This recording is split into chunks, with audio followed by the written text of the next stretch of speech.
talking about us, Virginia. I I'm Christina. I'm Kendall. We love talking about movies, We like them weird and unconventional. offbeat and underrated cinema with cult charm. And now we're going to share a conversation with you. We're the Psychotronic Sisters. Come into my den, said the spider, etc.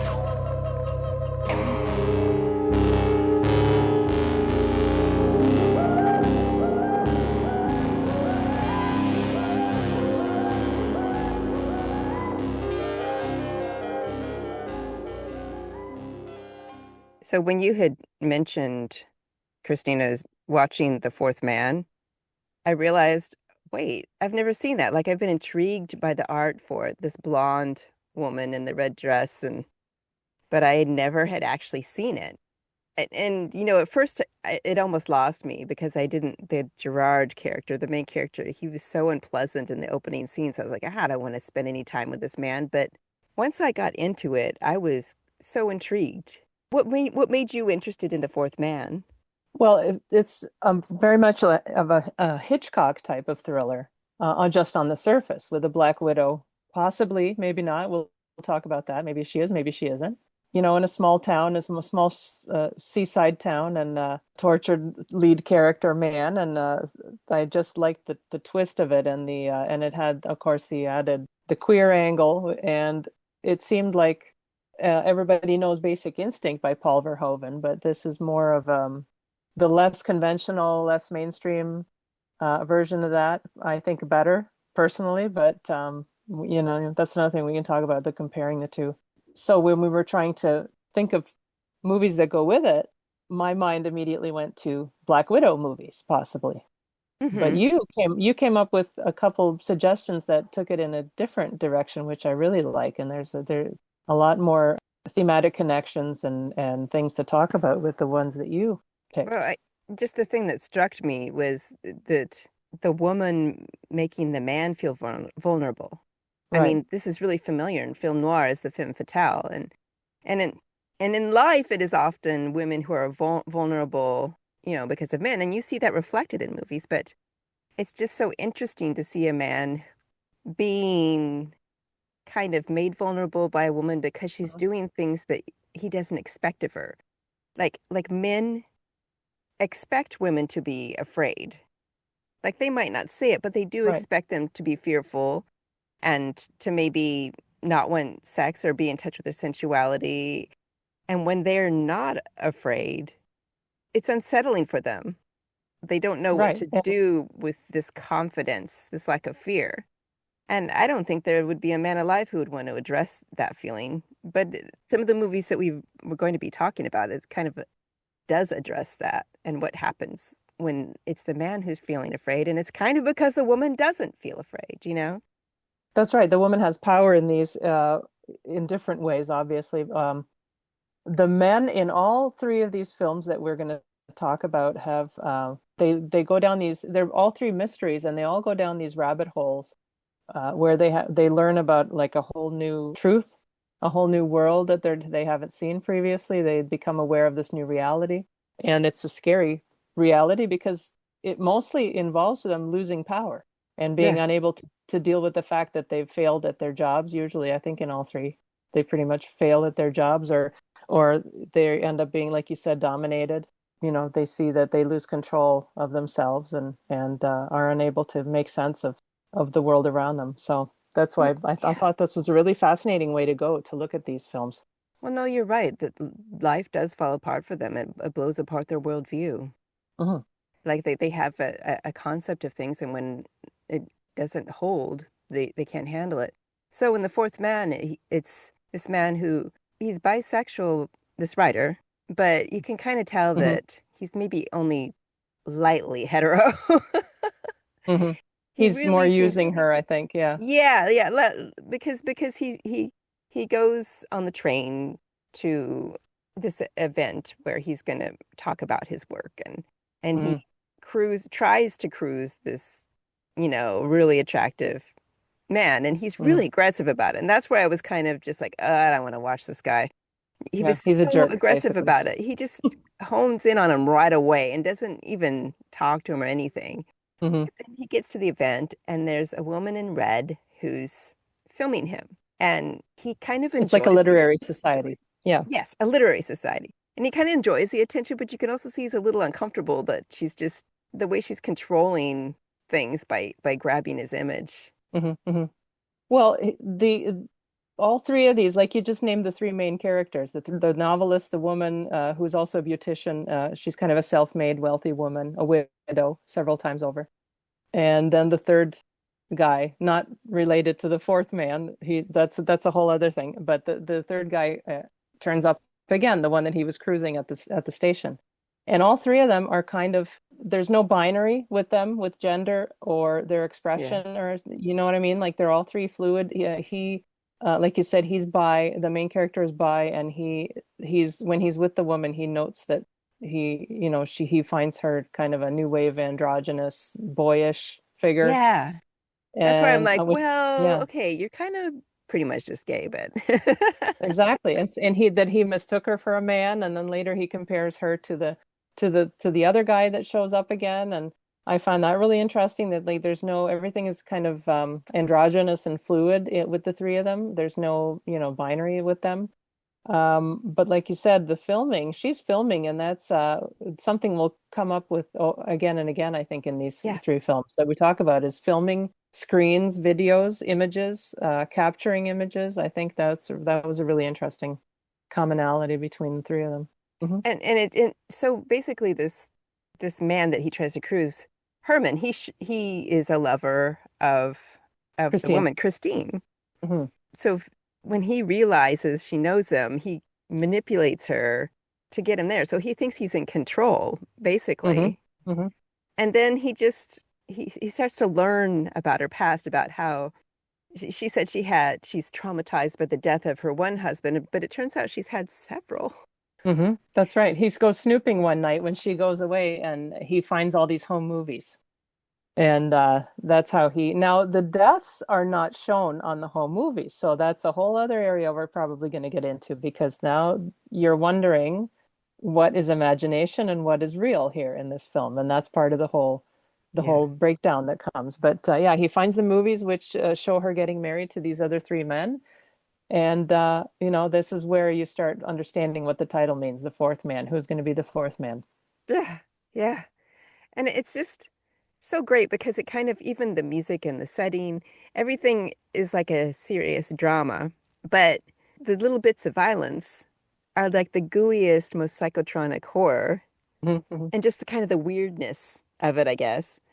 And Very, yeah. yeah, and then it's also just kind of funny. This guy is goofy. Like when And he he's thinks he's he's, so proud of himself being yeah, a mean jerk most of the time. He's so mean-spirited. and he just does delight in it, and just the way he kind of is so silly in that when he's discovering all these husbands on her wedding videos, and when he Right. thinks The he's comment. fooled her into getting this, Herman to come and he's gonna get the guy and all that. Yeah. It's so funny, and I think that's what makes it such a bizarre movie. It's not a Yeah. standard drama because of those kinds of things. Well, But and such a dysfunctional, like he's so mean-spirited and funny. It's by the way, we should mention it's Yaron Crabbe who plays Gerard, who by the way, I'm going to go on a tangent. yeah. Gerard is named after the source material, the novelist who wrote the book that the movie is adapted from.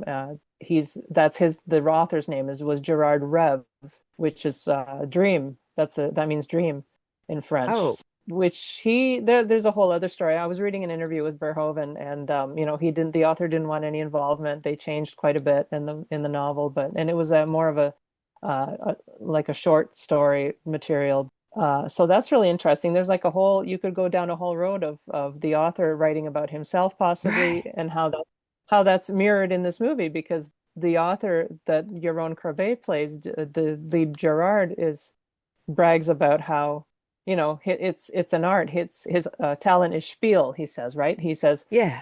I make the lie into the truth. And so this is where you bring in that he might be he's obviously dysfunctional. He's kind of neurotic and very alcoholic, but he's also hallucinating and having visions. And, he thinks he's very smart, and he constantly talks about how his imagination is, so Right. powerful. So that's now where you wonder if he's even a reliable narrator. I mean, even his presentation to the literary group, he Hmm. starts with a lie. And the interesting thing is, the woman discovers it. She Yeah, catches a detail and says, "Oh, but that's not true." right. Yeah. And they all She's a laugh, big ha ha. enigma. But Yeah. she gets control then, and I mean, even when she's flirting with him, she's kind of messing with him. Hmm. And I don't know that he understands how she's dominating him with that. I don't think he gets it for No, quite a while no, because until he's he's so terrified. self-centered. Right. Yeah, right. No, exactly. And I mean, just Yeah. this is the earliest Verhoeven film I've seen. I haven't seen like Hmm. Turkish Delight or the early hits. And so it makes me wonder how far back it goes. But the man was Hmm. not subtle. He's not subtle. I Hmm. mean, he starts this movie with images of a Black Widow spider. When they Right. go to Christine's Crawling. place, that's Yeah. the sign is burned out, so it says spider. Yeah. She like It's hits supposed to it. say Sphinx. Right. Her Yeah, her she hits it her to fix salon it. is called the Sphinx. Yeah, yeah, that's fabulous. And spin is translated to spider, and of course the spider spins a Yeah. web that he gets caught up in. So Verhoeven was very obvious about all this stuff because, like I said in one interview that I read, he was saying how they were accusing him. I think the previous film to this was called Spedders, and it was they were saying that he is very shallow and he is very not very deep in his filmmaking. So he made this kind of all exaggeratedly arty with Ah. all the symbolism and he went totally the opposite of it being superficial. So in a way, you can't take any of the symbolism, and because there's tons of Catholic symbolism in Oh here and yeah. everything. You can't even it's very tongue in cheek, most of it, so you can't even really take most of it seriously. It's more surface, and he's having fun with it too. So it's kind of like Starship Troopers in that regard, which puzzled a lot of people because they weren't sure if it's, is this earnest? Is this real? Or is it a Yeah. parody or what? So that's kind of a similar way to look at this one, I think. And it's great that how obvious the symbolism is because you gives you the chance to kind of pat yourself on the back. Like this mother Hmm. on the train is peeling an apple. It makes a Yep. little kind of cylinder of circular Halo. piece of peel and it Hmm. goes over the boy's head and instantly you're like, "Oh, that's a halo. Right. Yay! I got Yes. that." She's dressed in blue. She's Mother Mary. Yeah, yeah, and it just I mean And I love it when it's so obvious like that. yeah, yeah. And that's what he was going after, he said. He wanted it to be really obvious, but also so that people would have fun, getting all this symbolism. And then you wonder how much it amounts to because Gerard is having a breakdown by the end of the film, and how much of it is him reading too much meaning into everything, and everybody's deceiving each other anyway to get what they want. So, Which is a great point in itself. And you have to wonder was he really aware of in all this because that is such a brilliant mhm, point.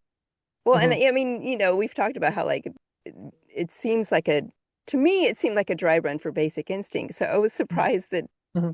he actually now tell me about that. Joe Esterhaus Well, wrote the he script for said, yeah, Verhoeven said that when he saw the script for Basic Instinct that Joe Esterhaus wrote, he thought initially that Esterhaus had seen The Fourth Man and was doing his own take on it, like a parody almost of it. And it turned out that he had never seen it, and he just thought, Verhoeven thought this is like more, like I said, the more conventional mainstream because I mean, I think in the original screenplay too that Michael Douglas was supposed to be bisexual in Basic Instinct. So I mean, it was even closer than what we know, than so what the we've seen in the trio film at the prior. center would have been pretty I much the know, same pretty much. Oh, they're just replace the scissors with an ice pick, basically. because I thought no way back then would he have been bisexual in that story, but it would have been so much better. Hmm. So that's fascinating. Yeah, Yeah. And it's just interesting because that lack of subtlety in The yeah, Fourth Man is what he brought to Hollywood. And yeah. I think it's just something, I mean, I was looking at this list of the big hits in the 80s, like RoboCop, Total Recall, Hmm. Basic Instinct, and then the one that was kind of later cult hit, Showgirls. They're all the ingredients of exploitation, Yeah, much more very. than your typical Hollywood film Hmm. and Hmm. everything that a psychotronic film is. But it's just this huge budget and, a Hmm. little more conventional in a lot of ways. But they are, and in essence, that kind of a movie. And I Hmm. think maybe this is what people didn't get about Showgirls. Right, Like, no, it's an exploitation film. right. And they all have that tongue-in-cheek, Yeah, approach, I think. They all yeah, do. They all have that double layer of is this for real, or is it, yeah. are these people being serious, or are they, there's more to it. I mean, there's nobody better at just being like, it's got layers to it. You can attach all sorts of meaning, but you know what? It's a movie. It's a Yeah. movie. Relax, you know? There's also a lot of horror elements in this too. Like it's not just Yeah, a straight ahead psycho thriller. It's and a lot of that stuff plays into now, do we believe that Christine is actually a Black Widow, or does she just have colossally bad luck in her life? Because like he sees the home movies of her marrying these men and what they did for jobs and how they went on trips or whatever together. But hmm, he imagines somehow the way that they died. Like really, when you think about it, he didn't see that, obviously didn't see film of that. yeah, So how much of it is, and even the way you look at the way they died, even if it was real, how much could she actually be responsible for those deaths? So I found that really interesting too. Like, are we supposed to believe that she really did this, or is it his imagination, which he's yeah. so proud of, having a powerful imagination, totally getting away with him? And this connects it with another film that we kind of were thinking about was Videodrome, Hmm. 1983, David Cronenberg. I mean, the James Wood character in that, a lot of Yeah. the similar things happen. I mean, he meets a woman in red, Hmm. he, and a camera is involved the first time they meet each other.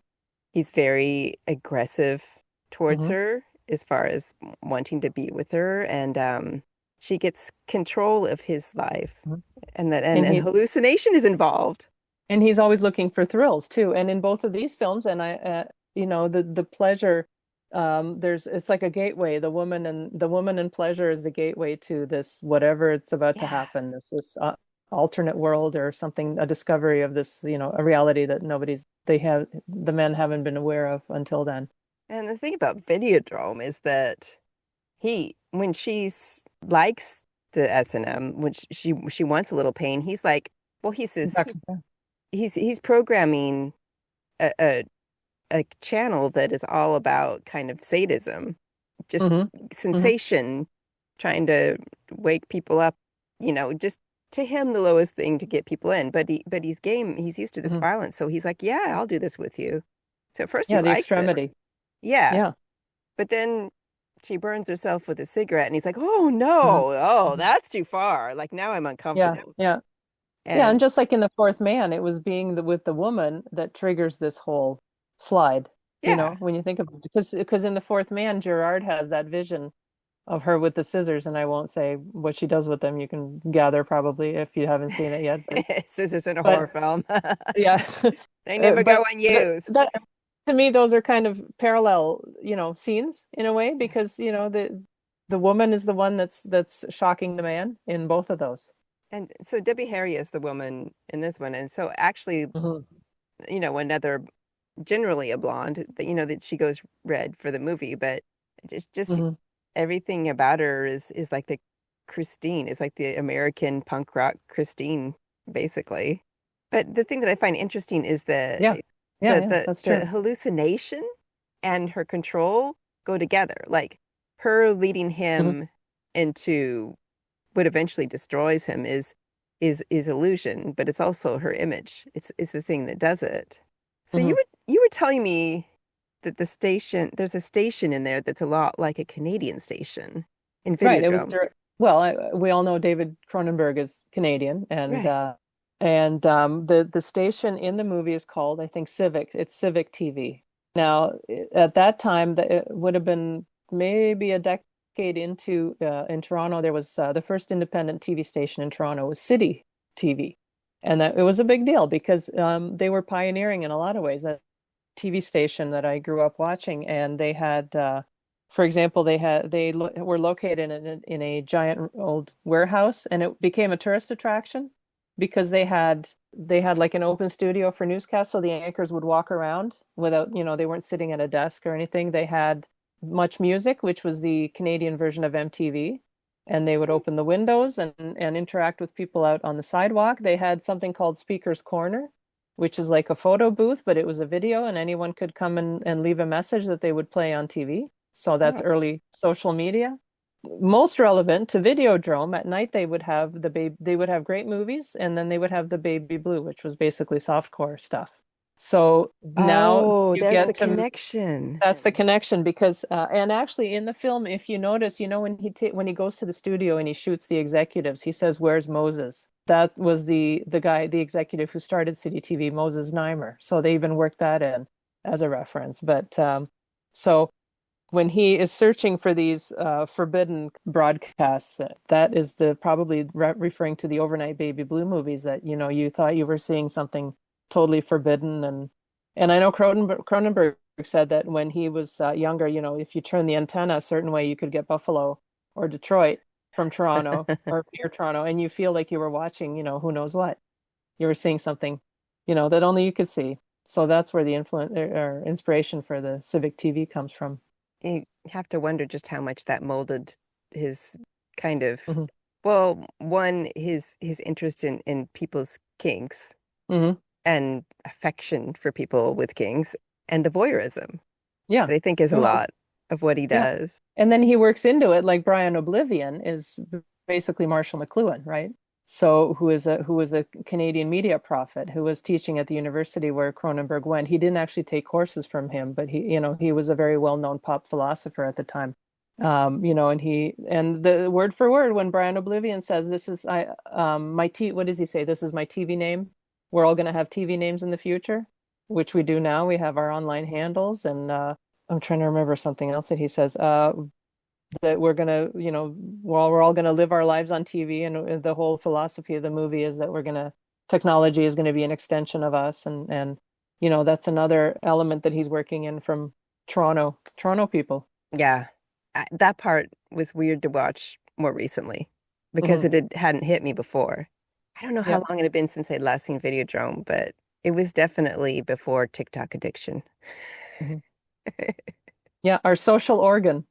We have these social organs now, this technology that's, fused to Yeah, our body. I mean, I had a visceral. Okay, so of course, a very famous thing is the stomach opening up like The a slit. vagina. Yeah, Yeah. Rick Baker, you utter genius. I hear he was severely underfunded and managed all these effects, and it's practical. Hmm. That's all there was. So it's Yeah. very visceral, and it's just so funny to me when sticks. They have this tape that they stick in his stomach, Hmm. and it's forced into him. So it's like an assault. It's like an essay, Yep. basically. Right. But I had a visceral reaction to looking at it because they had to make it a Betamax tape to be the right size because Right. the VHS would be too big. Yeah. So, and it's this That's funny. I know that. Yeah. flesh. It's this fleshy thing. The little circles on it looks like a piece of pizza almost with the little circles for the That's right. tape. And it's pulsating and Yeah. breathing. And it looked like a phone size to me. Hmm. Hmm. So Hmm. I felt it in my guts because of that. Well, and It had nothing to the do with re it. They didn't know about addiction to social media and your phone and everything. But I felt like this twinge in my stomach seeing it because it made me think of that. that's right. Yeah, it becomes part of us, and technology is too. I mean, it is us because we created it, right? And it's just an Yes. extension of us. Cronenberg has said before, you throw a rock, that's technology. If you pick up a stick, that's technology. And we're changing the world with technology and climate change. We're organically actually changing our environment. So why wouldn't our bodies change eventually? Now, one of the other interesting things about that slit is that he gets his power from it too. Like he pulls the gun out, he puts it in there earlier, and then he pulls the gun out later on near Yeah. the end of the movie from the slit. I So mean, I for a think time, that's he's a survivor too, and there is great yeah. strength in that. Yeah. Yeah, so that's fascinating to do it that way. Now, here's another question. Just like in The Fourth Man, you wonder how much of the film going more than halfway through, how much of it is real? I mean, it's real, but how much is Gerard imagining things? Now, how much is Max in this one when he puts that helmet on, the helmet viewer? After that point, did he ever take it off? Or Yeah. is everything else his hallucination after that too? I mean, does he lift off the helmet and what you just saw didn't happen? I wonder that. And I've read that people have argued that you are also hallucinating Hmm. watching the film, that the viewer is meant to be a part of the hallucination. And I thought, you know what? I don't even want to get started with that. That's a lot. But it's true, and We're getting steep. yeah, but this is movies, right? It's all just kind of this mad hallucination put in front of you. Yeah, It's none of true. it. It's all this interpretation, imagination. You could put it under that category, and it wouldn't be so very different. So it is Hmm. interesting, and I just love that it's this goopy, gory. It's exploitation, Yep. but it also has so much to say in a timeless way. Oh, just whatever's coming down the road in 20 years, it's probably going to apply. We don't know what it Yeah. is. Right. And how technology is actually, we're in an abusive relationship with technology. I think that the horror aspect of Videodrome, the goriness and the grotesque stuff, I really think drives that home, that we are in an abusive relationship and it's changing us, irreversibly. It's The, true. And we were thinking about videotapes and snuff films, but it's like it's so much more than hmm that. And remember when it Yep. was TV? It was just hmm TV. Yep. So it's Now going it's to the apply. algorithm. Yeah. It's and I don't know if this is true. It seems like we're more aware of it. I don't know that we really want to do anything about it, but we're more Hmm. aware of what it's doing to us. And Yeah. the interesting thing is, we're not solving this by putting the phone down. Like, I've deliberately No. cut out social media accounts to cut back, but I can't say it's really worked. No, and I think we can't go back too. We can't go back to being without most of these things anymore. No, I remember getting my first smartphone and I resisted a long time. And the pamphlet it came with said that your phone is going to be an important part of your life. And I was like, gross. No, I'm not going to be that. Hmm. Hmm. I fervently believed that Yep. I wasn't because I had waited so long. But Hmm. I mean, my gosh, it's always with me. And yeah, this is sort of a safety thing. I've got kids. I want them to be able to contact me during the day, but it, getting that report of hours watched every week is whew, I've managed to improve, but oh man, it's a lot of time. It's a lot of Yeah, time on this thing. big time suck. It should be the greatest tool that we've ever had for knowledge and Yeah. expanding our mind and everything. And it is in many ways, but it's also exactly what these two factions in Videodrome are fighting over, about Yeah. how it's going to take control of everything and Yeah. You can used. it's a tool. Yeah. You can build something with a hammer and you can Yeah. knock somebody's brains out with a hammer. Exactly. And I mean, I am so grateful to it because, it's how I make a living. It's Hmm. giving me access to things that money can't Hmm. buy. It's It's how we're talking to each other right now. several friends that I've met in life, some of the best people I've ever met, present company included. So it absolutely has improved my life. And I'm sure that is why I'm not putting this thing down, but yeah. Yep. But that it's interesting to tie that into his vulnerability in other ways. How it goes from a more traditional film noir sort of feeling in The Fourth Man to like a high-tech version of that vulnerability. And, Hmm. like a Hmm. woman is a part of it, but the tech is sort of more the Right. thing that's grabbing Yep. him. Well, I don't want to get too far ahead of when we talk about the third one, but just to say in these two, watching and eyes, and the in Videodrome, obviously watching video. In The Fourth Man, he watches those home movies. I'm not, Hmm. I'll save the comment for the third one. Yeah. It's screens. screens are taking you down this road of a new reality, a new truth or whatever. They're showing you the truth. I find that really interesting. And there's eye trauma in the first one. In Fourth Man, there's an eye Yeah. injury, and the spider crawls over the eye, and so none of this is subtle. It's there, to It's makes me think of Fulci and all the eye yeah, violence. yeah, It's like all this eye violence making a larger that's right. point, but I just keep thinking just of the gross out factor of it. Like, oh, Hmm. eyes. Ah. Hmm. But yeah, we do have another movie to discuss about that, so we'll take that to part two. Um, Excellent. As we okay. include one more film in this trio of male paranoia and male hysteria. Yeah, Okay. so we'll come back with that for part two.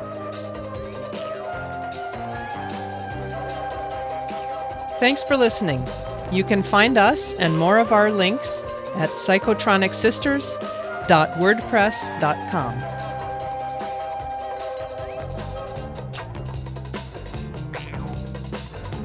Come into my den, said the